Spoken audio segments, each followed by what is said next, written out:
ಸ್ನೇಹಿತರೆ, ನಮಸ್ಕಾರ. ಎಲ್ಲರಿಗೂ ಶುಭ ಸಂಜೆ. ನಮ್ಮ ಮಾನಸ ಮನೋವೈದ್ಯಕೀಯ ಸಂಸ್ಥೆಯಲ್ಲಿ ನಾವು ಮನೋಕಾಯಿಲೆಗಳಿಗಂತೂ ಚಿಕಿತ್ಸೆ ಕೊಡ್ತೇವೆ, ನರರೋಗಗಳಿಗೆ ಕೂಡ ಚಿಕಿತ್ಸೆ ಕೊಡ್ತೇವೆ. ಅದರ ಜೊತೆಗೆ ನಮ್ಮ ಆಸ್ಪತ್ರೆಯಲ್ಲಿ ಡಾಕ್ಟರ್ ಅದಿತಿ ಕುಲಕರ್ಣಿ ಅಂತ ಸ್ತ್ರೀರೋಗ ತಜ್ಞೆ ತಮ್ಮ ಕಾರ್ಯವನ್ನು ಇಲ್ಲಿ ನಿರ್ವಹಣೆ ಮಾಡ್ತಾರೆ. ಅವರು ತಮ್ಮ MD ಪದವಿ ಸ್ತ್ರೀರೋಗ ಡಿಸಿಪ್ಲಿನ್ನಲ್ಲಿ ಆಬ್ಸ್ಟೆಟ್ರಿಕ್ಸ್ ಆ್ಯಂಡ್ ಗೈನಕಾಲಜಿ ಅಂತ ಆಂಗ್ಲ ಭಾಷೆಯಲ್ಲಿ ಹೇಳ್ತೇವೆ. ಅದನ್ನು ಪ್ರತಿಷ್ಠಿತ ಮಂಗಳೂರಿನ ಕಸ್ತೂರ್ಬಾ ಮೆಡಿಕಲ್ ಕಾಲೇಜಿನಲ್ಲಿ ಉಚ್ಚ ದರ್ಜೆಯಲ್ಲಿ ತೇರ್ಗಡೆ ಹೊಂದಿದರು.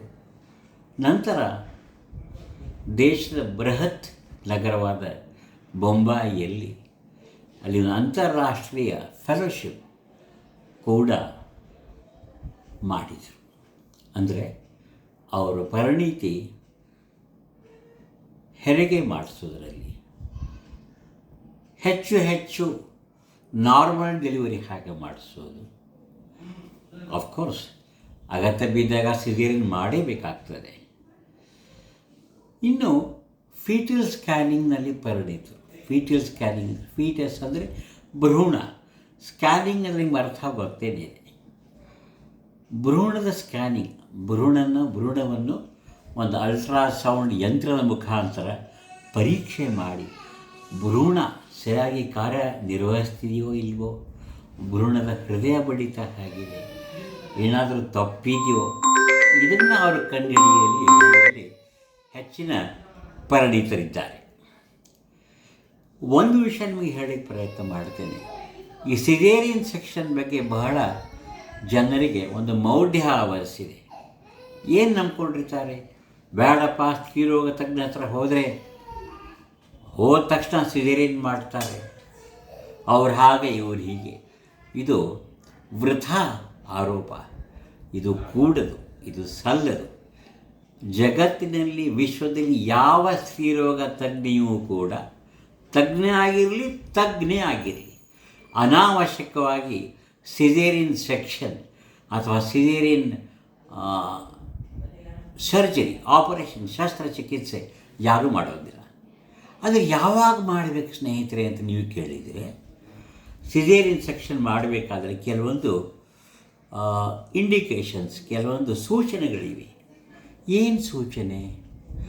ಒಳಗೆ ಇರುತ್ತಿರುವ ಭ್ರೂಣಕ್ಕೆ ತೊಂದರೆ ಆದರೆ, ಭ್ರೂಣದ ಹೃದಯ ಬಡಿತ ಏರುಪೇರಾದರೆ, ಭ್ರೂಣದ ಜೀವಕ್ಕೆ ಅಪಾಯ ಆದರೆ, ಆವಾಗ ನೀವು ಸಿಸೇರಿಯನ್ ಮಾಡಲಿಲ್ಲ ಅಂದರೆ ನೀವು ತಪ್ಪು ಮಾಡಿದ ಹಾಗೆ, ಅನ್ಯಾಯ ಮಾಡಿದ ಹಾಗೆ. ಅದಕ್ಕೆ ಫೀಟಲ್ ಡಿಸ್ಟ್ರೆಸ್ ಅಂತ ಹೇಳ್ತೀವಿ. ಫೀಟಲ್ ಮಾಲ್ ಪ್ರೆಸೆಂಟೇಷನ್ ಅಂದರೆ ಭ್ರೂಣ ಒಂದು ದೇವರು ನಿರ್ಮಾಣ ಮಾಡಿದೆ, ಒಂದು ಸೃಷ್ಟಿ ಮಾಡಿದ್ದೇನೆ. ಭ್ರೂಣದ ತಲೆ ಮೊದಲು ಹೊರಗೆ ಬರಬೇಕು ಅಂತ ಯೋನಿ ಮುಖಾಂತರ. ಕೆಲವೊಂದು ಸರ್ತಿ ಬರೋದಿಲ್ಲ, ಕೈಯೋ ಬರುತ್ತೋ, ಕಾಲೋ ಬರುತ್ತೆ. ಆವಾಗ ಸ್ತ್ರೀರೋಗ ತಜ್ಞೆ ಆದವರು ಆ ಸಿಸೇರಿಯನ್ ಶಸ್ತ್ರಚಿಕಿತ್ಸೆ ಮಾಡಲೇಬೇಕು. ಇಲ್ಲದಿದ್ದರೆ ಭ್ರೂಣದ ಜೀವಕ್ಕೆ ಅಪಾಯ. ಇನ್ನೊಂದು ಮಲ್ಟಿಪಲ್ ಗೆಸ್ಟೇಷನ್. ಕೆಲವರು ಇರ್ತಾರೆ, ಡಾಕ್ಟರ್ ಸಾಬ್ ಇದು ನನ್ನ 6ನೇ ಹೆರಿಗೆ, 4ನೇ ಹೆರಿಗೆ, 5ನೇ ಹೆರಿಗೆ, ಇದು ನನಗೆ ಪ್ರೆಷಸ್ ಬೇಬಿ, ನನಗೆ ಬರೀ ಮೊದಲು ಹೆಣ್ಣುಮಕ್ಕಳಾಗಿದ್ದಾರೆ, ಹೆಣ್ಣು ಹುಡುಗರು ಹುಟ್ಟಿದ್ದಾರೆ, ಇದು ಗಂಡು ಮಗು ಆಗುತ್ತೇನೋ ಅಂತ ನನಗೆ ಒಂದು ಆಸೆಯಿಂದ ಇದನ್ನು ಸರಿಯಾಗಿ ನೀವು ಶಸ್ತ್ರಚಿಕಿತ್ಸೆ ಮಾಡಿ ಹೊರಗೆ ತೆಗೀರಿ, ಅಗತ್ಯ ಇದ್ದರೆ ಮಾತ್ರ, ಅದು ನಿಮಗೆ ಬಿಟ್ಟಿದ್ದೇನೆ ಅಂತ ಹೇಳ್ತಾರೆ. ಆದರೂ ಕೂಡ ಸ್ತ್ರೀರೋಗ ತಜ್ಞೆಯರು ಮಲ್ಟಿಪಲ್ ಗೆಸ್ಟೇಷನ್ ಇದ್ದಾಗ, ಬಹಳ ಹೆರಿಗೆ ಆಗಿತ್ತಪ್ಪ ಅಂದರೆ ಕೆಲವೊಂದು ಸರ್ತಿ ಸಿಸೇರಿಯನ್ ಸೆಕ್ಷನ್ ಮಾಡಬೇಕಾಗುತ್ತೆ. ಇನ್ನೊಂದು ಫೀಟಲ್ ಮ್ಯಾಕ್ರೋಸೋಮಿಯಾ ಅಂದರೆ ಭ್ರೂಣದ ತಲೆ ಬಹಳ ದೊಡ್ಡದಿದ್ದಾಗ, ಅಥವಾ ಭ್ರೂಣದ ತೂಕ 8 ಪೌಂಡಿಗಿಂತ ಹೆಚ್ಚಿಗೆ ಇದ್ದರೆ, 4000 ಗ್ರಾಮ್ಗಿಂತ ಹೆಚ್ಚಿಗೆ ಇದ್ದರೆ ಅದು ಭ್ರೂಣಕ್ಕೂ ಅಪಾಯ, ಎಲ್ಲರಿಗೂ ಅಪಾಯಕ. ಆವಾಗ ಕೂಡ ಸಿಸೇರಿಯನ್ ಸೆಕ್ಷನ್ ಯಾವನು ಮಾಡೋದಿಲ್ಲ ಅವನು ಪ್ರಾಯಶಃ ತಪ್ಪೆಸಗ್ತಾನೆ, ಮಾರಲಿ, ನೈತಿಕವಾಗಿ. ಹಾಗೂ ಇವಾಗ ಕೆಲವೊಂದು ಸರ್ತಿ ಏನು ಮಾಡ್ತಾರೆ, ಲೀಗಲ್ ಆ್ಯಕ್ಷನ್ ಕೂಡ ಅವರು ತಗೊಳ್ತಾರೆ. ಆದ್ದರಿಂದ ಇಂತಹ ಸಂದರ್ಭಗಳಲ್ಲಿ ಸಿಸೇರಿಯನ್ ಶಸ್ತ್ರಚಿಕಿತ್ಸೆ ಮಾಡಲಿಕ್ಕೆ ಬೇಕು. ಇನ್ನೊಂದು ಮೆಟರ್ನಲ್ ಡಿಸ್ಟ್ರೆಸ್ ಅಂತ ಹೇಳ್ತೀವಿ. ಅಂದರೆ ತಾಯಿಗೆ ಏನಾದರೂ ಕಾಯಿಲೆ ಇದ್ದರೆ, ತಾಯಿಗೆ ಬಹಳ ವಿಪರೀತವಾದ ರಕ್ತದ ಒತ್ತಡ ಏರಿದರೆ, ಯಾವುದೂ ನಿಯಂತ್ರಣಕ್ಕೆ ಬಾರದ ಸಕ್ಕರೆ ಕಾಯಿಲೆ ಇದ್ದರೆ, ಆ ಕಾಯಿಲೆ ಭ್ರೂಣದ ಮೇಲೆ ಪರಿಣಾಮ ಮಾಡ್ತಿದ್ದರೆ ಆವಾಗ ಕೂಡ ಸಿಸೇರಿಯನ್ ಮಾಡಬೇಕು. ನಮ್ಮ ಆಸ್ಪತ್ರೆಯಲ್ಲಿ ಇರುವ ಸ್ತ್ರೀರೋಗ ತಜ್ಞೆ ಡಾಕ್ಟರ್ ಅದಿತಿ ಕುಲಕರ್ಣಿ ಬಹಳ ಉನ್ನತ ಮಟ್ಟದ ಖ್ಯಾತಿಯನ್ನು ಹೊಂದಿದ್ದಾರೆ. ಅವರಿಗೆ ಈಗಾಗಲೇ ದೇಶದ ಇತರ ರಾಜ್ಯಗಳಿಂದ ಹಾಗೂ ಅಂತಾರಾಷ್ಟ್ರೀಯ ಮಟ್ಟದಲ್ಲಿ ಕೂಡ ಕರೆಗಳು ಬರ್ತಾ ಇದ್ದಾವೆ. ಆನ್ಲೈನ್ ಕೌನ್ಸಿಲಿಂಗ್ ಮಾಡ್ತಾರೆ.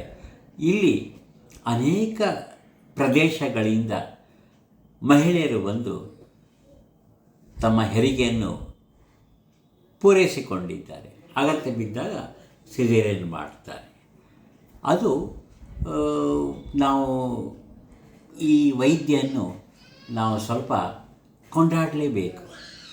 ನಿಮಗೆ ಯಾರಾದರೂ ಇಂತಹ ಆಮೇಲೆ ಅವರು ಇದು ಕೂಡ ಮಾಡ್ತಾರೆ, IVF ಅಂತ, ಕೃತಕ ಗರ್ಭಧಾರಣೆ, ಬಂಜೇತನ ನಿವಾರಣೆಗೋಸ್ಕರ ಅವರು ಒಂದು ತಮ್ಮ ಜೀವನವನ್ನೇ ಮುಡಿಪಾಗಿಟ್ಟಿದ್ದಾರೆ. ಅಂದರೆ ಪ್ರಾಯಶಃ ಅದು ಉತ್ಪ್ರೇಕ್ಷೆ ಆಗಲಾರದು. ಯಾರಿಗಾದರೂ ಇಂತಹ ಸಮಸ್ಯೆ ಉಂಟಾಗಿದ್ದರೆ ಡಾಕ್ಟರ್ ಅದಿತಿ ಕುಲಕರ್ಣಿಯವರ ಮೊಬೈಲ್ ನಂಬರ್ ಹೇಳ್ತೇನೆ: 9632757591